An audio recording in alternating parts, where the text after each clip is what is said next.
बिस्मिल्लाहिर्रहमानिर्रहीम। स्टूडेंट्स, आज हम लोग देखेंगे कूलम्स लॉ को ही। कंटिन्यू है ये लेक्चर पिछले लेक्चर्स के साथ साथ। और यहाँ पर लेकिन हम लोग ये देखना चाह रहे हैं आप कि ये जो कूलम्स लॉ हमने इतनी अच्छी तरीके से पढ़ लिया है कि जो कूलम फोर्स या इलेक्ट्रोस्टैटिक फोर्स होती है दो चार्जेस के दरमियान, वो किन किन फैक्टर्स के ऊपर डिपेंड करती है, वो हम देख चुके हैं। और हमने थोड़े से इसके न्यूमेरिकल्स भी किए थे कि इक्विलिब्रियम कंडीशन के अंदर कूलम्स लॉ को हम किस तरीके से अप्लाई करके डिफरेंट डिफरेंट पैरामीटर्स जो है वो हासिल कर सकते हैं।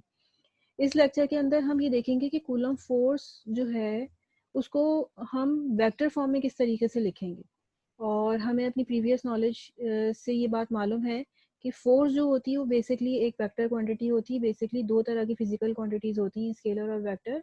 और फोर्स चूंकि एक वेक्टर क्वांटिटी है, जब तक कि हम उसका मैग्नीट्यूड और उसका डायरेक्शन नहीं बताएंगे, हमारी जो डिस्क्रिप्शन है फोर्स के मामले में वो कंप्लीट नहीं होगी।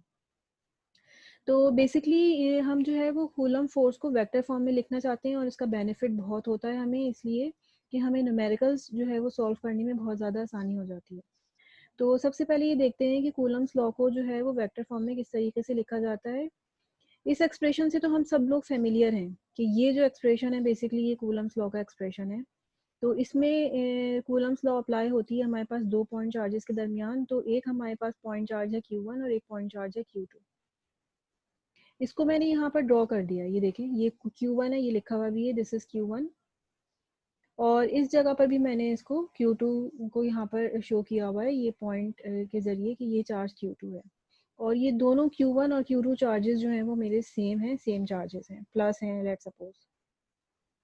अच्छा, अब मैं यहाँ पर मालूम क्या करना चाहती हूँ, डिटरमाइन करना चाहती हूँ दी फोर्स बिटवीन देम। लेकिन किस तरह से कि फोर्स लग रही है on charge 1 due to charge 2, यानी कि 1 के ऊपर फोर्स लग रही है 2 की वजह से। तो जब मैं उसको लिखूंगी तो मैं कैसे लिखूंगी, 1 को पहले लिखूंगी, F12। हमेशा जिसके ऊपर फोर्स लग रही होती है उसको हम पहले लिखते हैं। तो F1 यानी 1 के ऊपर फोर्स लग रही है, किसकी वजह से लग रही है, 2 की वजह से। तो हम इसको इस तरह से लिखेंगे F12। और ये तो के Q1 Q2 तो एज इट इज आएगा। जब हम यहाँ पर पोजीशन का मैग्नीट्यूड लिखेंगे तो उसको भी इसी तरीके से रिप्रेजेंट करेंगे R12। ठीक है, ये तो मुझे नजर आ रहा है कि ये जो पूरी होल क्वांटिटी है ये फोर्स का मैग्नीट्यूड है।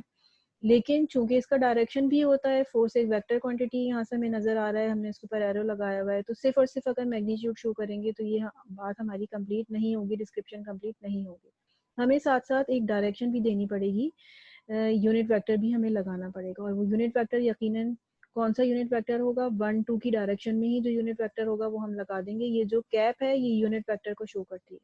तो अब हमारी डिस्क्रिप्शन कंप्लीट हो गई कि this is the force, electrostatic force between two charges, ये इसका मैग्नीट्यूड है और ये इसका डायरेक्शन है।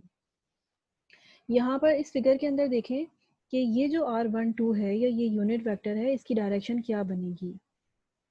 ये मेरा जो है वो R1 है, ये मेरा जो चार्ज 1 है, ये मेरा चार्ज जो है वो 2 है। तो अब मुझे मेरे ऊपर फोर्स लग रही है, 2 जो है वो फोर्स लगा रहा है किसके ऊपर, 1 के ऊपर। ठीक है, तो मेरे ऊपर 1 के ऊपर फोर्स लग रही है, तो मैं 2 से जाऊंगी, 2 फोर्स लगा रहा है, 2 फोर्स लगा रहा है किसके ऊपर, 1 के ऊपर। तो इसका मतलब ये हुआ कि ये मेरा पूरा पोजीशन वेक्टर बन गया। और अगर मैं इसको यहाँ पर डिस्क्राइब कर दूं किस तरह से, कि भाई हमने तो पढ़ा है कि अगर कोई एक्सेस होते हैं, एक्सेस के अंदर जो पोजीशन वेक्टर हम बनाते हैं, लेट्स सपोज ये जो एरो होता है ये मेरी फाइनल पोजीशन होती है। और ये जो स्टार्टिंग पॉइंट होता है ये मेरी इनिशियल पोजीशन होती है, ओरिजिन या फिर इनिशियल पोजीशन होती है, जिसको मैं अपने एक्सिस के हिसाब से ओरिजिन कह रही हूँ, एक्स एक्सिस और वाई एक्सिस। और ये इनिशियल पोजीशन भी कहलाती है। तो इसका मतलब ये है कि एरो जो भी है वो फाइनल पोजीशन है और जहाँ से हम स्टार्ट कर रहे हैं वो मेरी इनिशियल पोजीशन है। तो यहाँ पर मैं लिख भी देती हूँ, this is my final position and this is my initial position. तो अगर मुझे R12 चाहिए, पोजीशन वेक्टर चाहिए 1 और 2 के दरमियान, तो 1 क्या हो गया, 1 मेरी फाइनल पोजीशन हो गई, 2 मेरी इनिशियल पोजीशन हो गई। तो हमेशा हम जब पोजीशन वेक्टर निकालते हैं तो कैसे निकालते हैं, final position minus initial position. तो R12 जो है वो हमेशा इसको याद रखें कि फोर्स हम निकाल रहे हैं 1 के ऊपर ड्यू टू 2, तो जब हम पोजीशन वेक्टर भी निकालेंगे तो 1 को ही पहले रखा जाएगा और 2 को बाद में रखा जाएगा। ठीक है, तो यहाँ पर इस तरीके से और भी देख सकते हैं। यहाँ पर हम, मैं इसको पॉइंटर में कन्वर्ट कर देती हूँ, ये देखें। अच्छा, अब डायरेक्शन क्या बनी, क्योंकि ये भी पॉजिटिव चार्ज है, ये भी पॉजिटिव चार्ज है, तो Q1 के ऊपर फोर्स लग रही है, Q1 के ऊपर, और Q2 उसको रिपेल करेगा, इस तरफ धक्का देगा। ठीक है, away from the charge Q1। लेकिन अगर इन दोनों में से कोई एक चार्ज नेगेटिव हो तो फिर उस सूरत में क्या होगा? ठीक है, उस सूरत में हम क्या करेंगे, एक ये चार्ज है -1, दूसरा चार्ज है +2। अब जो है वो 2 किसके ऊपर फोर्स लगा रहा है, 1 के ऊपर फोर्स लगा रहा है, लेकिन अब वो चूंकि उसको अट्रैक्ट कर रहा है, तो क्या होगा, अट्रैक्ट करने के नतीजे में इसकी जो डायरेक्शन होगी वो किस तरफ होगी, राइट हैंड साइड की तरफ। ठीक है, यहाँ पर वो उसको अपनी तरफ खींचेगा, अपनी तरफ खींचेगा। ये एक वाइट एरो से भी हमें नजर आ रहा है और ये रेड एरो से भी हमें नजर आ रहा है। R12 जो है वो वही रहेगा यहाँ पर। जो है इसको मैं करेक्ट कर देती हूँ, उसका एरो डिफरेंट शो किया हुआ है।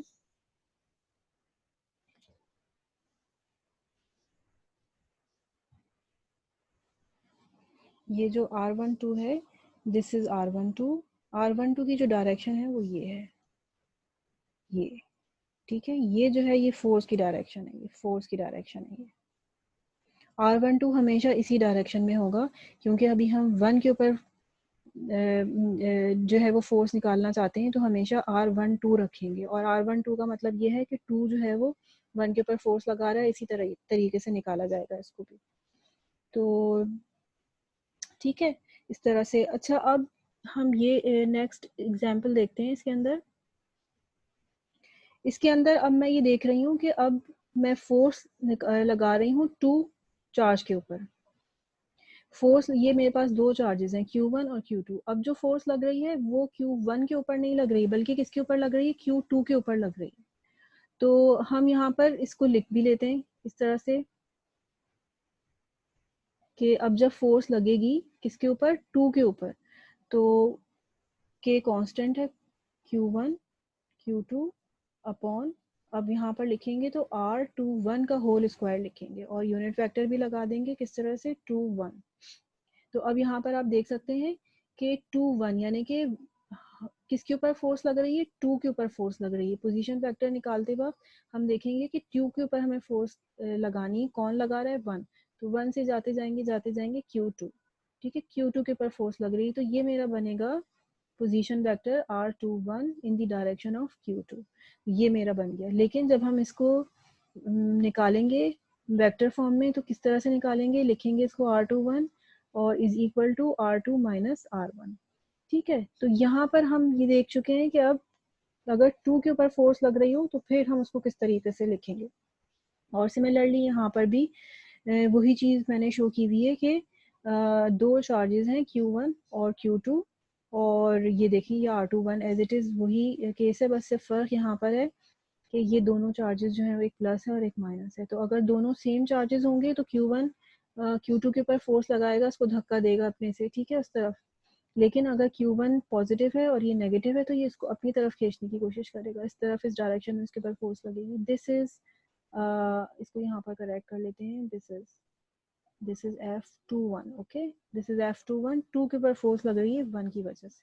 और पोजीशन वेक्टर हम उसी तरीके से लिखेंगे। ठीक है, यहाँ पर भी हम इसका एक्सप्रेशन लिख लेते हैं, F21, ठीक है, इज इक्वल टू K। एक चार्ज हमारा पॉजिटिव है, दूसरा चार्ज हमारा नेगेटिव है, माइनस है अगर चार्ज तो उसका साइन लिखना पड़ेगा, -Q2 अपॉन R21 का होल स्क्वायर और ये यूनिट वेक्टर। अच्छा, हम इसको वेक्टर फॉर्म में क्यों लिखना चाह रहे हैं, जैसे मैंने अभी आपको बताया कि फोर्स जो है वो एक वेक्टर क्वांटिटी होती है और ये बहुत ज़्यादा इंपॉर्टेंट है कि हम उसका डायरेक्शन भी शो करें हर जगह पर। ठीक है, और अगर हमें कहीं किसी जगह टोटल फोर्स मालूम करनी है तो हमें उसका डायरेक्शन पता होना चाहिए, उसके बगैर जो है वो हम टोटल फोर्स फाइंड आउट नहीं कर सकते। वेक्टर फॉर्म में लिखने से हम ज़्यादा अच्छे तरीके से प्रॉब्लम्स को सॉल्व कर सकते हैं।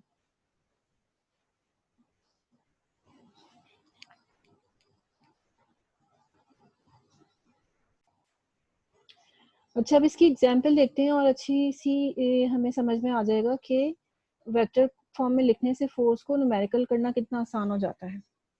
यहाँ पर देखते हैं कि ये एक प्रॉब्लम सॉल्व हुई है, इसको मैं थोड़ा सा डिस्क्राइब कर लेती हूँ कि किस तरह की प्रॉब्लम है ये।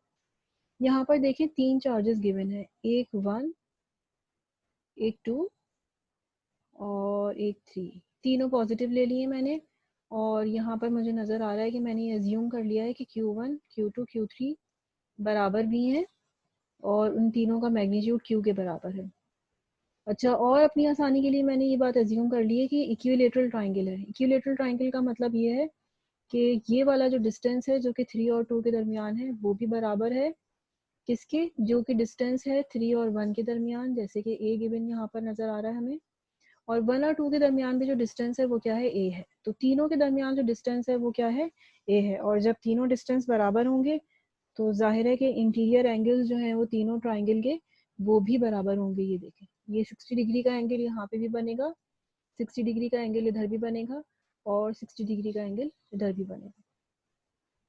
तो अब हमसे ये कहा जा रहा है कि आप रिजल्टेंट फोर्स निकालें जो कि चार्ज 3 के ऊपर लग रही है। चार्ज 3 के ऊपर, चार्ज 3 कहाँ है जनाब, ये रहा चार्ज 3, और चार्ज 1 ये रखा हुआ है, ये 2 रखा हुआ है। इसको मैंने अपनी आसानी के लिए एक्स एक्सिस कह दिया है इस लाइन को, और एक मैंने यहाँ पर वर्टिकल एक्सिस बना लिया है which is the Y axis. तो अब मैं क्या करना चाहती हूँ, मैं मालूम करना चाहती हूँ फोर्स ऑन चार्ज 3। ठीक है, मैं फोर्स ऑन चार्ज 3 मालूम करना चाहती हूँ, लेकिन सबसे पहले मुझे ये देखना पड़ेगा कि इस चार्ज 3 के ऊपर कौन कौन फोर्स लगा रहा है। चार्ज 3 के ऊपर लगा रहा है फोर्स 1, ठीक है, और चार्ज 3 के ऊपर फोर्स लग रही है जनाब 2 चार्ज की वजह से भी। इसका मतलब ये है कि रिजल्टेंट फोर्स जो कि 3 के ऊपर लग रही है मेरी, वो किस किस की वजह से आएगी, 3 के ऊपर फोर्स लग रही है 1 की वजह से, प्लस 3 के ऊपर फोर्स लग रही है 2 की वजह से। अच्छा, अब सबसे पहले मैं मालूम करती हूँ कि 3 के ऊपर जो फोर्स लग रही है 1 की वजह से वो क्या है। ठीक है, उसके दो कंपोनेंट्स बनेंगे, इसको मैंने यहाँ पर थोड़ा सा डायरेक्ट लिख लिया है। एक तो मेरा एक्स कंपोनेंट बनेगा और एक मेरा कंपोनेंट बनेगा वाई कंपोनेंट। ये मेरा बनेगा एक्स कंपोनेंट, ठीक है, आई डायरेक्शन में, ये यूनिट वेक्टर है, और प्लस, ठीक है, ये मेरा बनेगा F Y component, 3 Y component. ठीक है, ये देखिए यहाँ पर ये चार्ज 1 है, अगर मैं देखूं उसकी डायरेक्शन ये बन रही है, यानी दोनों प्लस हैं, वो एक दूसरे को धक्का देंगे, अवे फोर्स लग रही है। तो इस फोर्स को अगर मैं रिजॉल्व करूं एक्स और वाई कंपोनेंट में, चूंकि इसकी डायरेक्शन क्या है, ये वाली इसकी डायरेक्शन है, तो इसको अगर मैं कंपोनेंट्स में रिजॉल्व करूंगी तो ये मेरा क्या हो जाएगा, F31x कंपोनेंट, और ये वाला जो कंपोनेंट हो जाएगा ये मेरा कहलाएगा F31y कंपोनेंट, F31y कंपोनेंट। और इसकी डायरेक्शन किस तरह से बनेगी, इसकी डायरेक्शन जो है वो हेड एंड टेल रूल के हिसाब से हम हेड टू टेल रूल के हिसाब से हम डिस्क्राइब करते हैं। तो इसकी डायरेक्शन बन रही है एक्स कंपोनेंट की पॉजिटिव एक्स में, और वाई कंपोनेंट की डायरेक्शन बन रही है पॉजिटिव वाई में। तो अब अगर मैं इसको कंपोनेंट्स में रिजॉल्व करूं तो मैं कैसे लिखूंगी, ये तो हमें पता ही है कि इसको हम लिखेंगे के Q1 Q3 अपॉन ए स्क्वायर, दोनों चार्जेस के दरमियान जो डिस्टेंस है वो अभी ए है, तो ए स्क्वायर हो जाएगा, और साथ साथ चूंकि ये एक्स कंपोनेंट है तो cos 60 आ जाएगा, और साथ में मैंने इसकी यूनिट वेक्टर भी लगा दिया। ये यहाँ से मुझे पता चल रहा है कि ये एक्स कंपोनेंट है। सिमिलरली वाई कंपोनेंट के लिए भी जो है ये वाला कंपोनेंट चाहिए होगा, सामने वाला। तो सामने वाले कंपोनेंट में, परपेंडिकुलर कंपोनेंट में हमेशा हम क्या लगाते हैं, साइन। ये साइन आ गया जनाब, और क्योंकि ये वाई कंपोनेंट है तो उसके साथ यूनिट वेक्टर हमने कौन सा वाला लिखा है, जे। इसी तरीके से हम निकालेंगे F32 कौन सी बन रही है हमारी, ये वाली। ठीक है, यहाँ से मैं इसको स्पेसिफाई कर देती हूँ। F32 कौन सी फोर्स हो गई, यानी कि 3 के ऊपर फोर्स लग रही है ड्यू टू चार्ज 2, उसकी डायरेक्शन क्या होगी, ये वाली।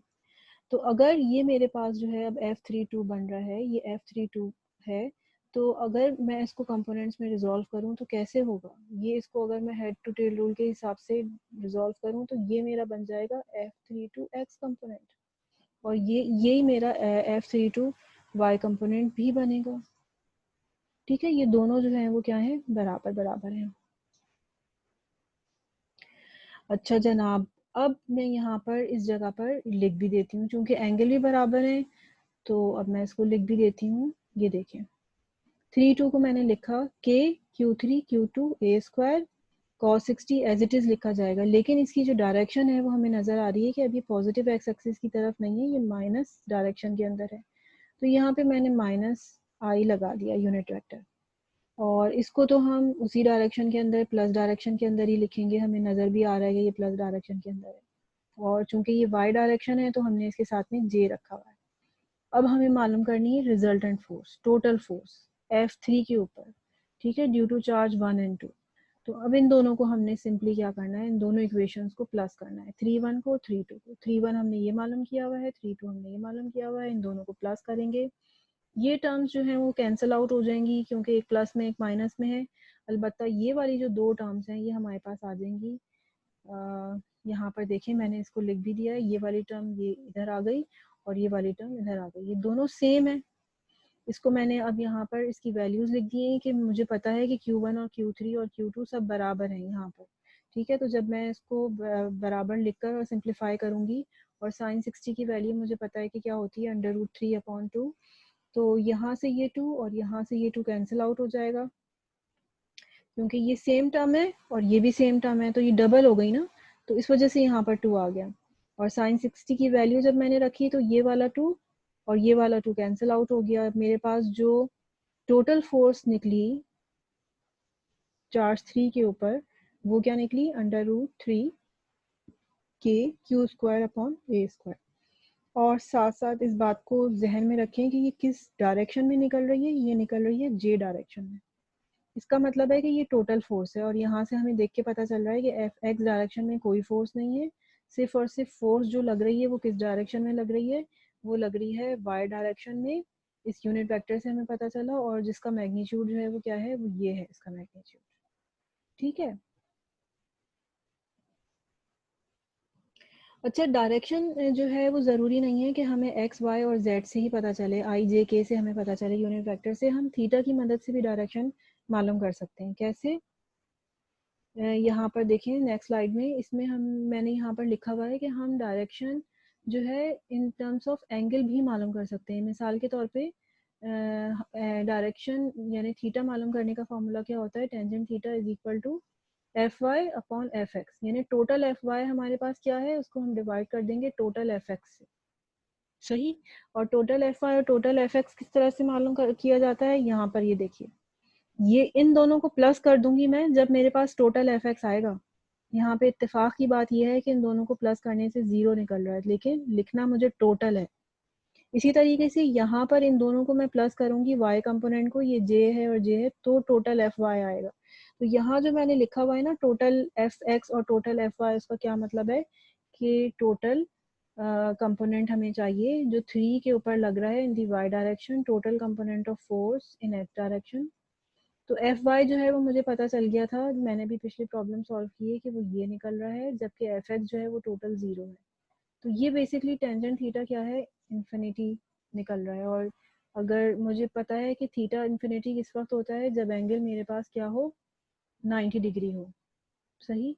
अच्छा, इसको गौर से देखें, ये 90 डिग्री है, तो इससे हमें पता चल रहा है कि जो फोर्स लग रही है वो 90 डिग्री की डायरेक्शन के अंदर लग रही है, यानी मेरा ये एक्स एक्सिस था, ये वाई एक्सिस था।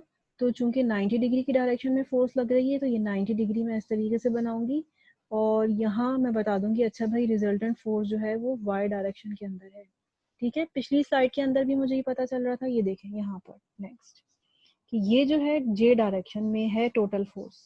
टोटल फोर्स जो है वो जे डायरेक्शन में है। जे डायरेक्शन कौन सा वाला है, ये वाला डायरेक्शन, ऊपर वाला अपवर्ड। और जब मैं एंगल की टर्म्स में निकाल रही हूँ, यहाँ पर देखें, तो भी मुझे पता चल रहा है कि अच्छा भाई थीटा जो है वो 90 डिग्री आ रहा है, तो this is 90 degree, upper direction में फोर्स होगी। अच्छा, इस बात को जहन में ज़रूर रखिएगा कि ये जो थीटा अगर पॉजिटिव निकल रहा है हमारे पास यहाँ से, तो हम हमेशा एंटी क्लॉकवाइज डायरेक्शन के अंदर जाते हैं, ठीक है। हम कहेंगे कि भाई थीटा जो है वो ये होगा।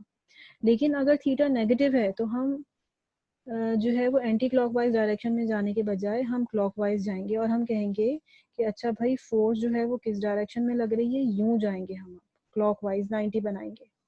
और हम कहेंगे कि फोर्स जो है वो -j डायरेक्शन के अंदर लग रही है, या डाउनवर्ड्स लग रही है फोर्स। तो अगर हम थीटा से डायरेक्शन मालूम कर रहे होते हैं तो हमें इस प्लस का और माइनस का बहुत ज़्यादा ख्याल रखना पड़ता है। अगर यहाँ पर ये माइनस इन्फिनिटी होता, फॉर एग्जांपल यहाँ पे माइनस टर्म होती, ये माइनस इन्फिनिटी निकलता तो ये -90 निकलता और फिर हमारे पास ये वाली डायग्राम होती।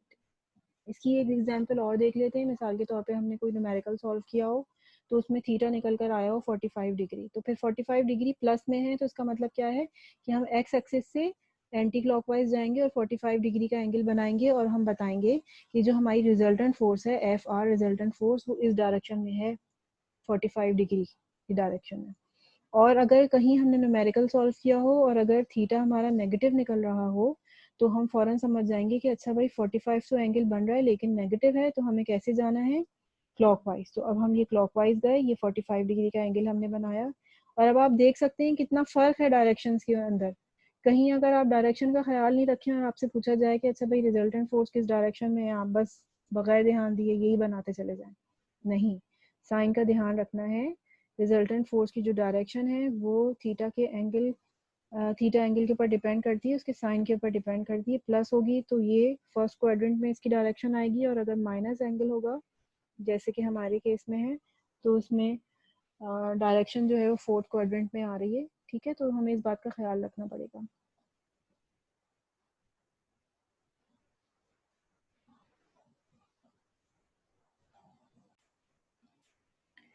अच्छा, थोड़ी सी प्रॉब्लम करते हैं इसके, इसी लॉ के। अभी वेक्टर फॉर्म में हमने इसको लिखना सीखा है तो हम इसके थोड़े से प्रॉब्लम करना चाहते हैं। एक प्रॉब्लम तो अभी मैंने आप लोगों को करवाया था, उसमें ये हमने किया था कि 3 चार्जेस थे और इक्विलेटरल ट्रायंगल के अंदर वो रखे हुए थे कॉर्नर्स के ऊपर, और हमने जो है वो उसको जब कंपोनेंट्स फॉर्म में और डायरेक्शन के हिसाब से हमने वेक्टर्स की फॉर्म में जब फोर्स को रखा तो उसको ऐड और सब्ट्रैक्ट करने में जो है वो हमें आसानी हो गई और हमने देखा कि एक्स कंपोनेंट बिल्कुल कैंसिल आउट हो गया और सिर्फ रिजल्टेंट वाई कंपोनेंट बचा है, तो हमें उसको ऐड करने में आसानी हो गई बहुत ज़्यादा।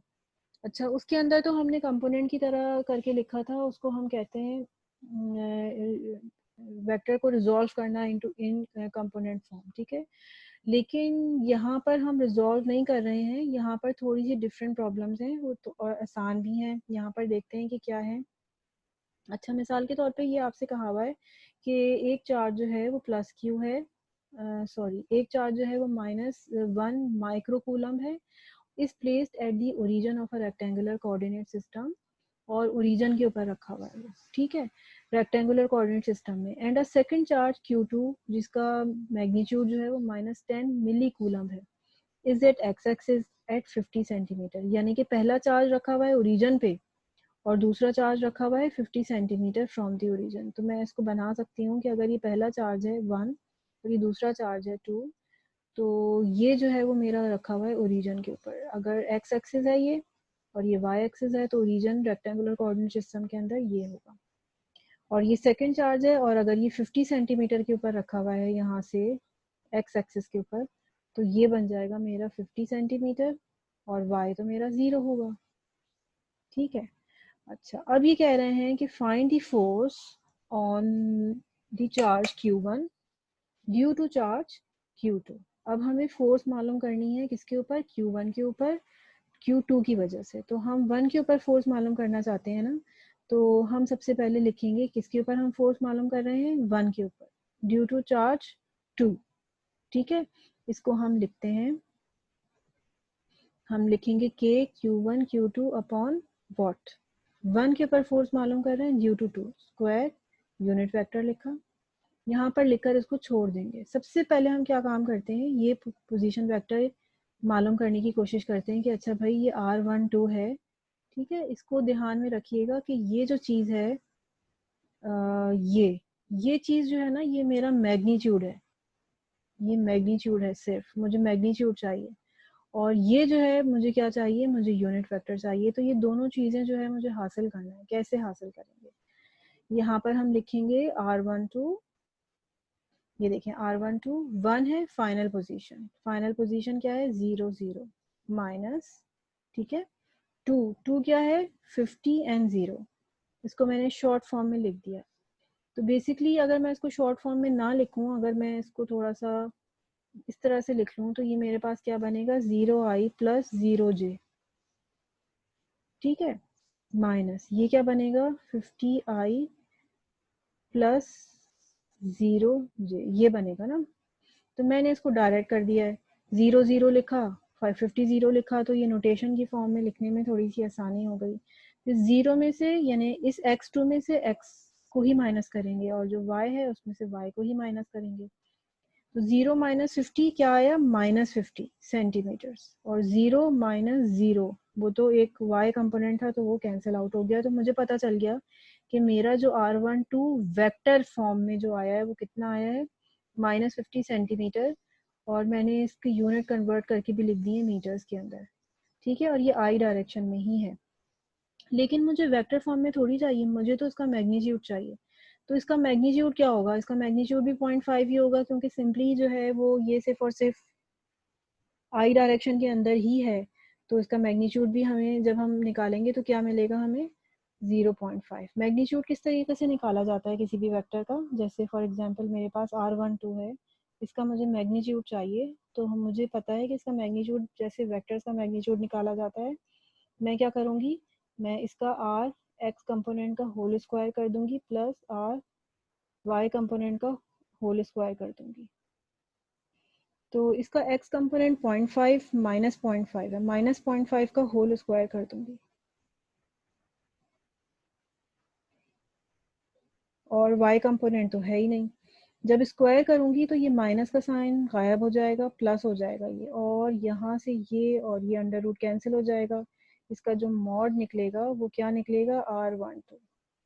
ठीक है, R12। तो ये जो मैग्नीट्यूड है वो मेरे पास कितना निकल कर आ रहा है 0.5। तो ये तो बहुत बेसिक सी चीज़ है जो हमें पहले से पता है कि इसका मैग्नीट्यूड 0.5 ही निकलेगा। तो अब मुझे क्या चीज़ चाहिए थी, मैग्नीट्यूड। मैग्नीट्यूड मेरे पास आ गया, 0.5 ही इसका मैग्नीट्यूड है, माइनस का साइन हम नहीं लगाएंगे। और यूनिट वेक्टर चाहिए। यूनिट वेक्टर निकालने के लिए क्या करते हैं, जो वेक्टर होता है उसको हम डिवाइड कर देते हैं उसके मैग्नीट्यूड से। तो जो ये वेक्टर है उसके मैग्नीट्यूड से डिवाइड कर देंगे तो मेरे पास जो यूनिट वेक्टर की डायरेक्शन आ रही है वो निकल आएगी, वो आ रही है -i। तो अब हम सब वैल्यूज पुट करते चले जाते हैं। k की वैल्यू हमें पता है कि 9 × 10⁹ है। फर्स्ट चार्ज है -1 माइक्रोकूलम, माइक्रो का मतलब होता है -6 मीटर्स, कूलम सॉरी -6 कूलम्स। और दूसरा वाला हमें गिवन है वो भी माइनस चार्ज था, ये माइनस चार्ज से दोनों यहाँ मैंने प्लस में शो कर दिए, लेकिन एनीवेज। तो माइनस और माइनस दो, ये एक मिली कूलम था, 10 मिली कूलम। तो मिली का मतलब होता है 10⁻³ यूनिट वेक्टर जो हमने निकाला है उसकी वैल्यू यहाँ रखी, और जो मैग्नीट्यूड निकाला था उसकी वैल्यू यहाँ रखी। और जब हम इस पूरे को सिंप्लीफाई करेंगे तो ये आ जाएगा आंसर मेरे पास -360 newton in the direction of I. लेकिन यहाँ पर हम देख रहे हैं कि वेक्टर क्वांटिटी है उसका जो है दो चीज़ें होनी चाहिए, एक तो मैग्नीट्यूड और डायरेक्शन। तो मैग्नीट्यूड ये जो मॉड होता है इसके अंदर तो हम सिर्फ प्लस क्वांटिटी को ही कंसीडर करते हैं, तो definitely this is my magnitude. और जो ये माइनस आई है ये मेरा डायरेक्शन है, यानी कि फोर्स जो है वो किस डायरेक्शन में लगेगी, फोर्स लगेगी अगर ये प्लस आई है, इस डायरेक्शन में प्लस एक्स है, तो फोर्स लगेगी इस डायरेक्शन में। ठीक है, यानी कि ये मेरा -x एक्सिस होगा। और हमें नज़र भी आ रहा है कि अगर ये नेगेटिव चार्ज है और ये भी नेगेटिव चार्ज है तो ये एक दूसरे को रिपेल करेंगे तो सेकंड चार्ज फर्स्ट चार्ज को क्या करेगा, धक्का देगा, किस तरफ, इस तरफ। तो ये सही से निकल कर आ गया, बिल्कुल अप्रोप्रिएट डायरेक्शन भी हमें पता चल गया। अब हमें कोई ज़रूरत नहीं है कि हम उसका टेंजेंट थीटा करके उसका डायरेक्शन निकालें, जिस तरह से हम छोटी क्लासेस के अंदर कंपोनेंट्स में रिजॉल्व करके और फिर थीटा के ज़रिए उसका डायरेक्शन मालूम करते थे। तो इसको हम वेक्टर फॉर्म में लिख के डायरेक्ट भी वेक्टर अलजेब्रा अप्लाई करके डायरेक्ट इसकी डायरेक्शन मालूम कर सकते हैं। डायरेक्शन हमें पता चल गई, वेक्टर फॉर्म में लिखेंगे तो डायरेक्ट ही डायरेक्शन आ जाएगी, कुछ और काम नहीं करना पड़ेगा। इसका एक न्यूमेरिकल और प्रैक्टिस के लिए करते हैं। ये यहाँ पर पूरा स्टेटमेंट मैंने न्यूमेरिकल का नहीं लिखा है, लेकिन यहाँ से मैं आपको बता देती हूँ कि फ्री स्पेस में हम काम कर रहे हैं और दो चार्जेस रखे हुए हैं मेरे पास, एक 2 माइक्रोकूलम, उसकी पोजीशन भी गिवन है 236, और दूसरा चार्ज है 5 माइक्रोकूलम, उसकी पोजीशन भी गिवन है ओरिजिन के ऊपर वो रखा हुआ है और ये पॉइंट चार्जेस हैं, तो ज़ाहिर है कूलम्स लॉ हम अप्लाई कर सकते हैं। हमसे पूछा है कि आप फोर्स फाइंड आउट करें 1 के ऊपर ड्यू टू 2 सेकेंड चार्ज। ठीक है, तो हम मालूम कर लेते हैं फोर्स। अच्छा, अब Q1 लिखेंगे हम इसका एक्सप्रेशन। F12 किस तरह से लिखा जाएगा, वही नीचे 12, यहाँ पर भी 12 लगाएंगे, यूनिट वेक्टर के साथ में भी 12 लगाएंगे और इसको यहीं छोड़ देंगे। सबसे पहला काम क्या करेंगे, पोजीशन वेक्टर मालूम करेंगे। तो 1 है, 1 इज व्हाट, फाइनल पोजीशन। तो R1 हमें गिवन भी है 236 हमने लिखा, 236 माइनस R2 क्या है 0 0 0। अच्छा, अब हम इसको सब्ट्रैक्ट करते हैं। 2 में से 0 गया 2 बचा, 3 में से 0 गया 3 बचा, 6 में से 0 गया 6 बचा और इसको हम वेक्टर फॉर्म में लिख लेते हैं। ये मेरे पास आ गया पोजीशन वेक्टर R12। लेकिन यहाँ पे तो मुझे मैग्नीट्यूड चाहिए, यहाँ मुझे यूनिट वेक्टर चाहिए, ये मुझे पोजीशन वेक्टर नहीं चाहिए। तो सबसे पहले मैं क्या करूँगी कि मैं इसका मैग्नीट्यूड मालूम करूँगी। मैग्नीट्यूड कैसे मालूम किया मैंने, 2 का स्क्वायर प्लस 3 का स्क्वायर प्लस 6 का स्क्वायर, टोटल 49 आया, अंडर रूट लिया 7 आ गया। तो मैग्नीट्यूड मुझे पता चल गया, ये मैग्नीट्यूड तो मुझे पता चल गया भाई। अब मुझे चाहिए यूनिट वेक्टर। यूनिट वेक्टर कैसे हासिल करते हैं, यूनिट वेक्टर हासिल करते हैं कि जो भी वेक्टर आपका हो उसको आप डिवाइड कर दें अपने मैग्नीट्यूड के साथ में। ये जो भी वेक्टर आपका आया था, ये वेक्टर आया था आपका, उसको आपने डिवाइड कर देना है किसके साथ, उसके मैग्नीट्यूड के साथ, यानी कि 2/7, 3/7, 6/7। ये देखिए आई जे के क्या है, यूनिट वेक्टर्स हैं। ये मेरे पास पोजीशन यूनिट वेक्टर आ गया और अब मैं इसको लिखूंगी। के की वैल्यू लिख दी, Q1 की वैल्यू लिख दी, Q2 की वैल्यू लिख दी, R12 यूनिट वेक्टर जो भी आ रहा है उसकी वैल्यू लिख दी और नीचे जो है मेरे पास मैग्नीट्यूड है, यहाँ पर इसका स्क्वायर होना चाहिए था। तो 7 का जब मैंने स्क्वायर किया तो 49 आ गया। अच्छा, अब इस पूरे को मैंने क्या किया है, सिंप्लीफाई कर दिया है कैलकुलेटर के अंदर, सिंप्लीफाई करके ये वैल्यू मेरे पास आ रही है, ये आई जे के फॉर्म के अंदर। ठीक है, और ये मिली न्यूटन है, यानी कि 10⁻³ इसको आप खुद से सॉल्व कर लीजिएगा। 10⁻³ न्यूटन जो है ये फोर्स निकल रही है। तो अब आप ये देख सकते हैं कि ये जो रिजल्टेंट फोर्स निकाली है इसमें खुद ब खुद डायरेक्शन मौजूद है, आई भी आ रहा है, जे भी आ रहा है, के भी आ रहा है। तो आप इसके अंदर डायरेक्टली कोऑर्डिनेट सिस्टम बना के, और ये जो कोऑर्डिनेट्स आपको गिवन है तीनों पॉजिटिव कोऑर्डिनेट्स हैं, इसके अंदर आप 0.52, 0.78, 1.56 के हिसाब से आप इसको स्पेसिफाई कर सकते हैं और आप बता सकते हैं कि इस डायरेक्शन में जो है वो चार्ज 2 चार्ज 1 के ऊपर फोर्स लगा रहा है। तो ये वेक्टर फॉर्म में करने में जो है वो हमें बहुत ज़्यादा आसानी होती है। ठीक है, पिछले एग्जाम्पल के अंदर चूंकि हमारे पास एक ही डायरेक्शन के अंदर पोजीशन वेक्टर था, सिर्फ जैसे आई में था, तो उसका जो सिंपली यूनिट वेक्टर हमने निकाला था वो 1 आ गया था, तो वो थोड़ी सी प्रॉब्लम सिंपल हो गई थी। यहाँ पर हमने इसको और देख लिया है कि अगर पोजीशन वेक्टर जो है वो सिर्फ एक्स वाई और जेड में ना हो बल्कि तीनों में हो तो फिर हम कैसे निकालते हैं। तो थोड़ा सा फ़र्क है पिछले एग्जाम्पल के मुकाबले में। अच्छा, एक प्रैक्टिस प्रॉब्लम मैं आप लोगों को दे रही हूँ, वो आप लोगों ने खुद से सॉल्व करनी है। यहाँ पे मैंने क्या चीज़ लिखी हुई है, डी वाई एस। ये हमारे टीचर भी लिखते थे। डी वाई एस का क्या मतलब होता है, डू योर सेल्फ। ओके, देखो ये प्रॉब्लम है, थोड़ी सी लेंदी है, लेकिन बिल्कुल एज इट इज़ वैसी ही होगी जैसे मैंने अभी आपको बताया है। 3 चार्जेस गिवन है, तीनों का मैग्नीट्यूड बराबर है 2 माइक्रोकूलम और R1 की पोजीशन गिवन है, R2 की गिवन है, R3 की गिवन है। एक और चौथा चार्ज भी गिवन है, उसके ऊपर फोर्स मालूम करनी है, F4। ठीक है, due to all these charges Q1, Q2, Q3 is equal to what. और Q4 जो है उसका मैग्नीट्यूड गिवन है 5 माइक्रोकूलम और R4 भी हमें गिवन है 220। तो इसका मतलब ये हुआ कि हम सबसे पहले फोर्स मालूम करेंगे ड्यू टू चार्ज 1, फोर्स मालूम करेंगे ड्यू टू चार्ज 2, फोर्स मालूम करेंगे on 4, fourth charge due to charge 3। उसको वेक्टर फॉर्म में सब आपने लिखना है, वेक्टर फॉर्म में लिखोगे और फिर आखिर में आके टोटल कर दोगे। वेक्टर फॉर्म में कैसे लिखोगे, इसी तरीके से आएगा सब। 4 1 मालूम करना होगा तो यहाँ पे R4 1 रखोगे, 4 2 पता कर लिया, 4 3 पता कर लिया, ठीक है। इसी तरीके से पोजीशन वेक्टर जब हमें पता चलते चले जाएंगे तो इस फॉर्म में हमारा आंसर निकलेगा, आई जे के की फॉर्म में हमारा आंसर निकलेगा। जब आई जे की फॉर्म में निकलेंगे सारे 4 1 4 2 4 3, तो फिर जब आप उसको ऐड सब्ट्रैक्ट करेंगे तो रिजल्टेंट फोर्स आ जाएगी, ठीक है। तो ये काम जो है वो आप लोगों ने करना है खुद से, और ये इसका आंसर भी मैंने लिख दिया है कि इसका आंसर जो है वो ये आना चाहिए 30.45 आई प्लस जे मिली न्यूटन। ओके, इस मैग्नीट्यूड का आंसर जो है वो आपके पास आना चाहिए। अच्छा, थोड़ा सा मैं आप लोगों को रिव्यू दे देती हूँ कि मैंने भी आप लोगों को क्या क्या चीज़ें करवा दी हैं। मैंने आप लोगों को जो है कूलम्स लॉ के फैक्टर जो है वो बता दिए थे, लेकिन हमने कूलम्स लॉ को 3 तरीकों से सॉल्व करना सीखा है। सबसे पहला तरीका हमने देखा था कि इक्विलिब्रियम कंडीशन के अंदर हम किस तरीके से अप्लाई करते हैं कूलम्स लॉ और प्रॉब्लम्स जो है वो डिटरमाइन करते हैं। सेकंड, मैंने आपको वेक्टर को रिजॉल्व करना बताया था, फोर्स वेक्टर को, कि किस तरीके से वेक्टर रिजोल्यूशन जो है वो हम करते हैं, रिजोल्यूशन, ठीक है, इनटू कंपोनेंट।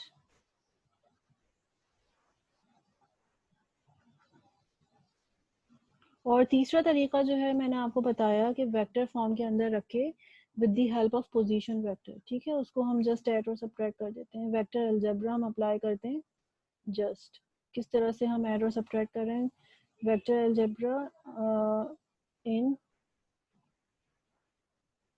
कंपोनेंट फॉर्म ही है ये, ठीक है, लेकिन इसमें